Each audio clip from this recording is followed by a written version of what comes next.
On this episode of the Hanford Insider, Hanford Fire Chief Daniel Perkins stops by to recap Sunday's open house and let us know about how you can get a free smoke detector installed at your home this Saturday, October 18th.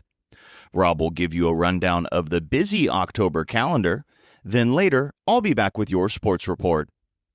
This is the Hanford Insider for Monday, October 13th.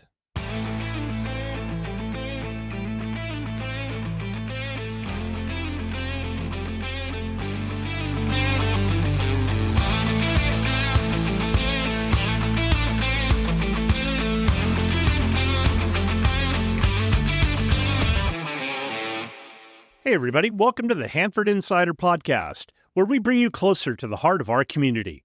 I'm your host, Rob Bentley. Each episode, we highlight the stories, events, and people that make Hanford such a unique place to call home. From local history and culture to what's happening around town today, we're here to keep you connected and in the know. This weekend certainly was a busy one in Hanford. I hope you had a chance to get out and enjoy the cooler weather. Now let's jump into some community news. The Hanford City Council met last Tuesday. They received an update from Caltrans on the proposed interchange at 198th and 9th Avenue. The project includes 1.4 miles of upgrades between Highway 43 and 10th Avenue. Caltrans announced that there will be an open house for citizens to give their input and see preliminary plans on Tuesday, October 14th at the Hanford City offices at 5:30 p.m. On next week's show, I'll have Alex Aguilera on the show to talk about that project, as well as the Highway 41 Elkhorn Expressway. Also at the Hanford City Council meeting, there was a very long discussion regarding setbacks for the gazebos, patio covers, sheds, and other backyard structures. City staff received feedback from the council members and community members and will come back soon for a final draft ordinance. During the regular meeting, there were 3 public hearings. The first one was updating the new mural ordinance. Then they finally updated the graffiti removal ordinance. And to end the public hearings, they held another discussion regarding temporary signs such as feather flags. They approved a new ordinance, and I'm not even going to pretend to understand it, so I'll just defer to city staff on the new regulations. If you have a business that puts up temporary signage, be sure to check with them so that you're in compliance. The final item of council member compensation was tabled until the next meeting, which will be held on October 21st.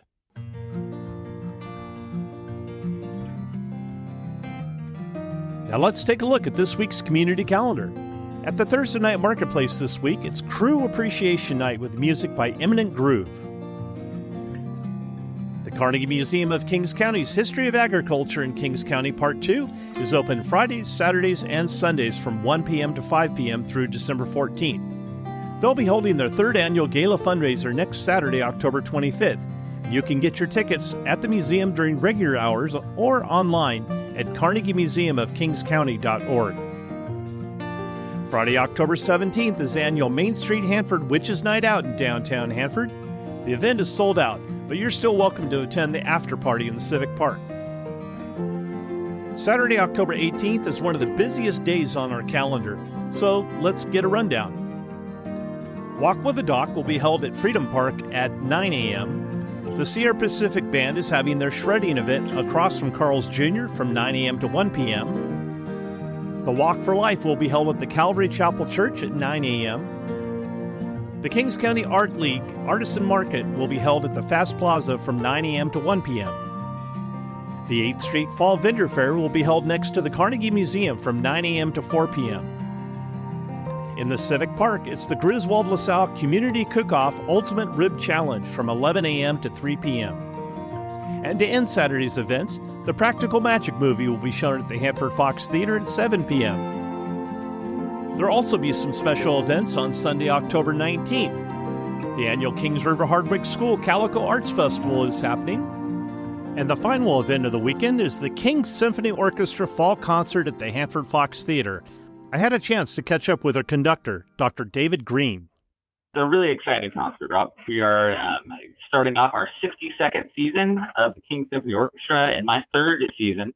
And we're just going to have a great concert. Starting off with the Also Sprach Zarathustra fanfare, which you might know from the 2001 Space Odyssey, which is going to be fantastic. We're moving into the Hungarian March by Berlioz, a wonderful transcription of a piece called Adoration by Florence, which was originally for organ, but we are featuring our strings. We'll be then going into the first movement of the Bach double violin concerto featuring our concert master, Lisa Fritz, and local string pedagogue and teacher, Casey Torres. And we'll be closing down the concert with Camille Saint-Saëns's first symphony, which is just a really underrated gem of a symphony that doesn't get a lot of performance, but we've been having a great time putting it together, and it fits the group so well. And so we've been really enjoying putting that one together. The concert's on the 19th at the Hanford Fox Theater. How can we get tickets? Well, you can go to kingssymphonyorchestra.org in order to pre-buy your tickets, or you can purchase your tickets at the door. We'd love to have you all out there. Well, that's wonderful, Dave. I hope you have a great concert, and I look forward to hearing it. Yeah, and definitely check out kingssymphony.org, not just for tickets, but for future concerts. But we've got some really exciting things happening coming up across the year, including our Christmas concert, which will feature choir students from the Hanford area high schools, a young artist competition that we've done for years, which includes a high school or college soloist. And we're actually expanding that this year to include a vocal soloist in addition to an instrumental soloist. And then, of course, our very popular pop song. Out. Thanks a lot, David. I've put together a great list of pumpkin patches, fall festivals, trunk or treats, and all of your favorite fall events, and you can find it on my community calendar. Don't forget that subscribers to the show get an updated community calendar in their inbox twice a week. My calendar, without a doubt, is the most comprehensive community calendar available. There's no other calendar that can even come close. Become a subscriber today at HanfordInsider.com. If you have an event coming up and you'd like some help getting the word out, let's work together. Send your information to HanfordInsider@gmail.com. Be sure to subscribe to my weekly newsletter to get a complete calendar of events. It's the most comprehensive community calendar available.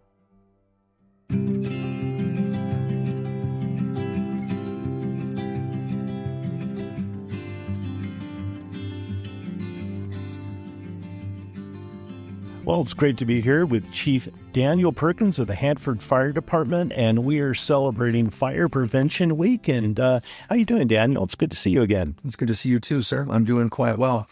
Yeah, as you mentioned, this is the wrap-up of Fire Prevention Week, and we celebrate it every single year. And not so much celebrate, but really commemorate it with the advent of the Great Chicago Fire. And one of the things for us to remember about how conflagrations or very large-scale fire, as we experienced in California this early year in January, when we had a conflagration that basically wiped out entire sections of a major metropolitan city that's been unheard of in modern times. Yeah, the Palisades fire in Southern California, they're talking about the impacts of the rain that we're going to be having this week. So before we get to our big news about the smoke detector event, let's recap a little bit of yesterday's open house. We had a fantastic event there at Open House. We had almost 600 folks visit us from 10 a.m. to 2 p.m. We had a lot of great outside help. We had a number of great vendors. We had the Rotary Club. We had the Lions Club. We had American Ambulance of Kings County. We had Alicia Ann Arush Burn Foundation. We had Lowe's, corporate Lowe's, come in and also assist us with some of our other items, including our Community Emergency Response Team, which you're also a member, and I really appreciate that.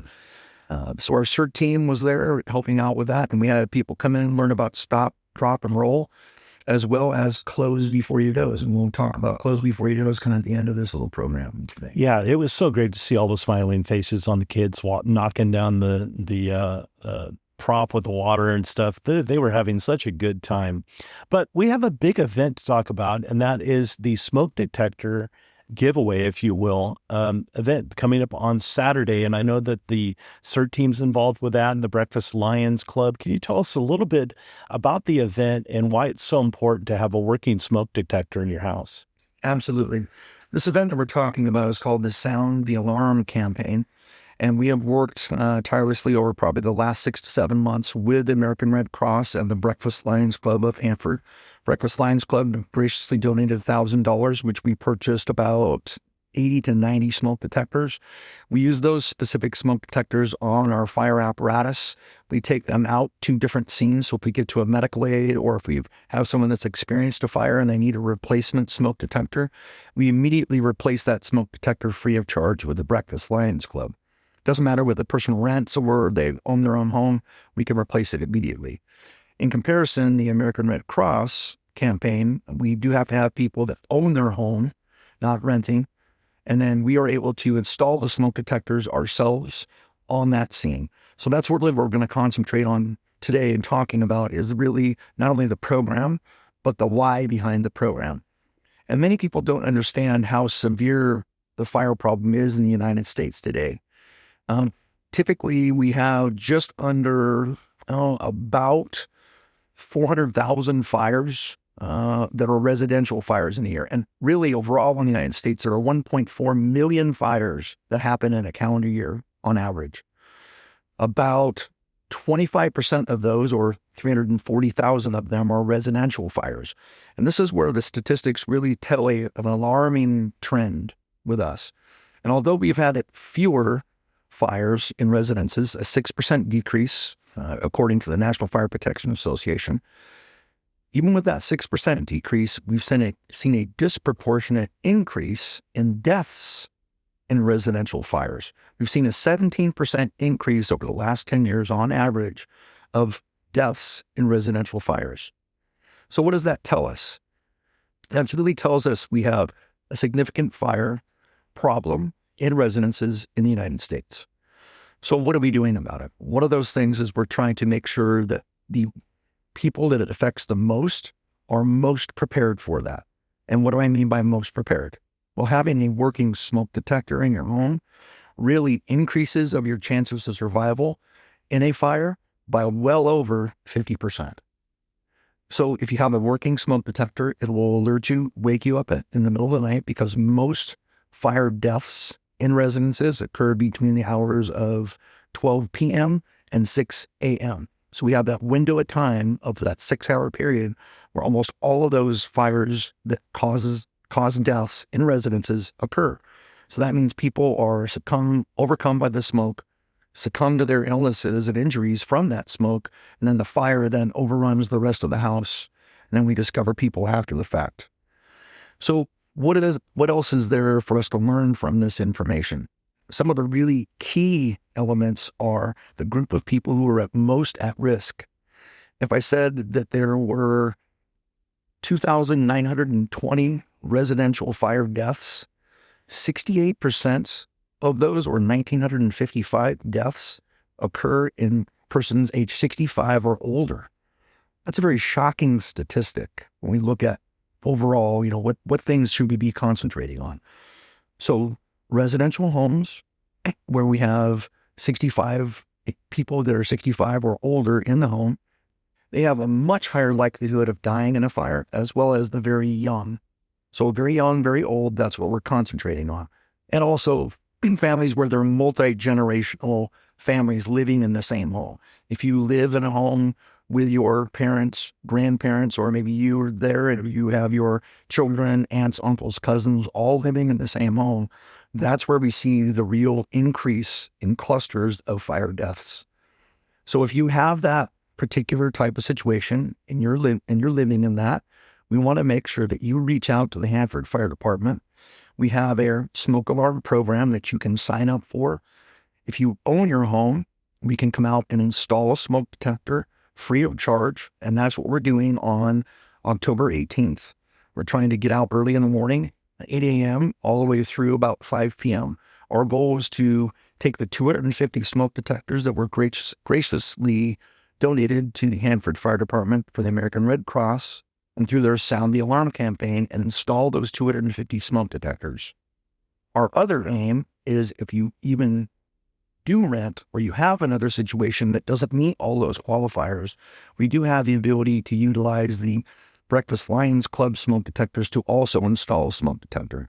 So really our aim is to get those smoke detectors out in the hands of the people where we're really going to make a difference. Yeah, Saturday is going to be a really cool event, and they can get a hold of the fire department through the City of Hanford website. And is there a phone number that they can call? Or I know a non-emergency, you're not going to call 911, but how can they get on the list for a smoke detector? So one of the things you can do is you can call 559-585-2145. That's my office phone number, and we'll go to a queue that will allow you to leave a message for smoke detectors. Or I'll even answer and take your name down and make sure that we come to your home on that date and at that time and make sure we install those smoke detectors. One of the other things, too, is we're also trying to get information out about our Close Before You Doze program.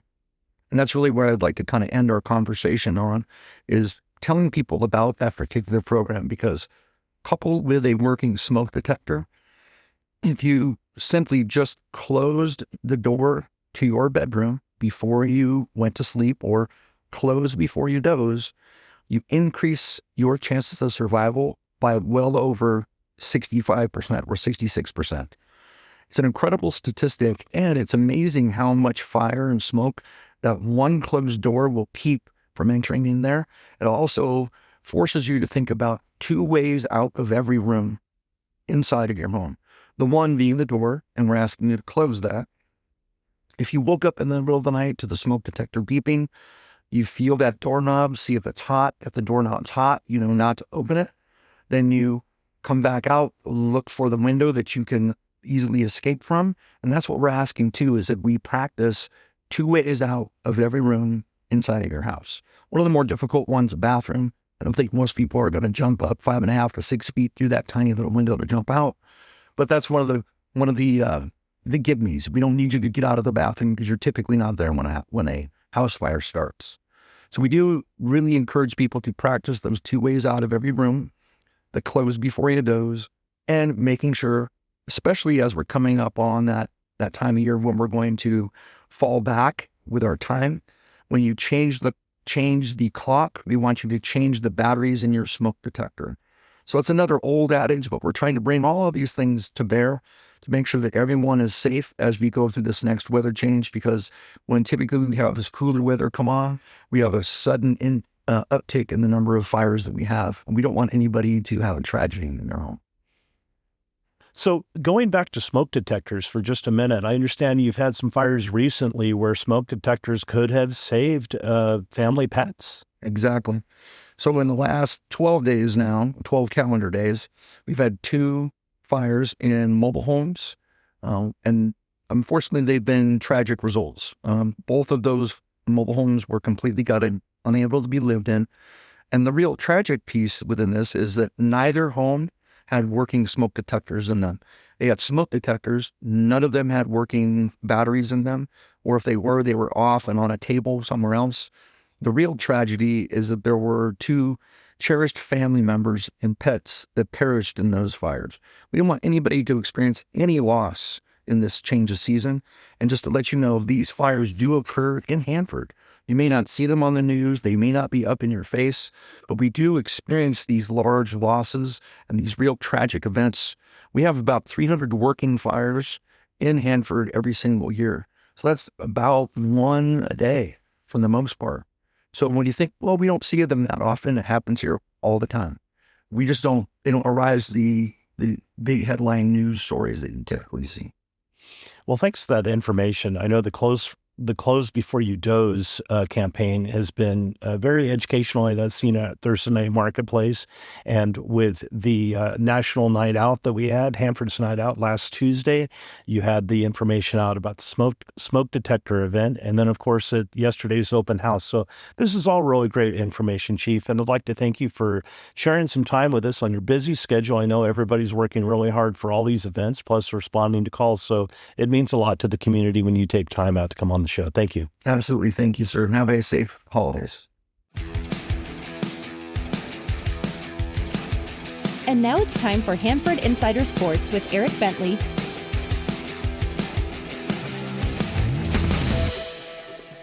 We'll start with an exciting football matchup as Hanford High took the trip over to Tulare Union to take on the Tribe in an epic back-and-forth clash. The Bullpups set the tone early with an 80-yard Tavion Patterson flea flicker to take a 6-0 lead, and Andrew Ortega would add a field goal to push that lead to 9-0 before the first Tribe points came defensively with a pick six to make it 9-7. Hanford High wasted no time responding as Jaron Mao found Tavion Patterson to put the Bullpups up 15-7 at the end of the first. Then the Tulare Union offense woke up, scoring 4 of the game's next 5 touchdowns to take a 32-22 lead into quarter number 4. Hanford High's first score in the second half came with 8 minutes left in the game as Jaron Mao was on the receiving end of a touchdown pass to make it a one-score game, 32-28. The Bullpup defense then forced a Tribe turnover on downs, allowing the offense to connect for what would be the game-winning touchdown pass from Tavion Patterson again for the 35-32 lead. Amid a flurry of Tulare Union penalties, the Bullpups were able to maintain their composure and escape with the victory. The win vaults the Bullpups to the top of the WIL as the only team with an undefeated league record at 2-0. Another tough league showdown this Friday at Neighbor Bowl as they'll play host to 5-2 Tulare Western.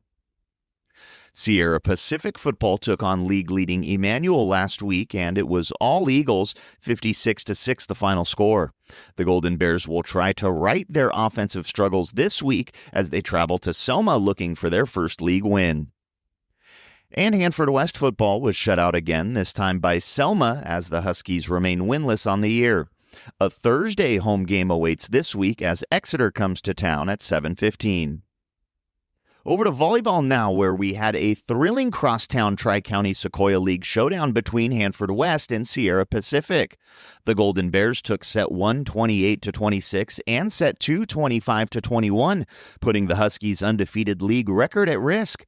However, the Huskies responded in a big way, taking set 3 26-24 and set 4 25-20 to carry momentum on their side into the decisive fifth set.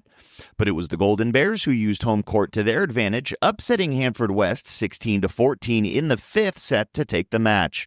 Sierra Pacific improves to 2-2 in league play, while Hanford West falls to 3-1 in league action. And Hanford High Volleyball split their 2 league matchups last week as they were swept by Lemoore, then swept Dinuba. The Bullpups find themselves at 4-2 in league action. Out to the pool now for notable water polo results. On the boys' side, Hanford West picked up a pair of wins over Granite Hills and Kerman to even their league record at 2-2. Hanford High suffered their first league loss to Tulare Western last Tuesday before taking down Mission Oak on Thursday to improve to 3-1 in league. And Sierra Pacific also went 1-1 last week, falling to Reedley, but edging out Strathmore in a close one as the Golden Bears find themselves 3-1 in league play. In girls water polo, Hanford West picked up a pair of league wins, shutting out Granite Hills 18-0 before taking down Kerman 9-7. And Sierra Pacific fell to Reedley last week but took down Strathmore to improve to 3-1 in league play. As always, we like to cover as many sports as we can, but we can only do so much without you. Any sport, any team, any level, if you have a score report or a team update, please let us know at hanfordinsider@gmail.com. I'm Eric Bentley, and this has been your Hanford Insider Sports Report.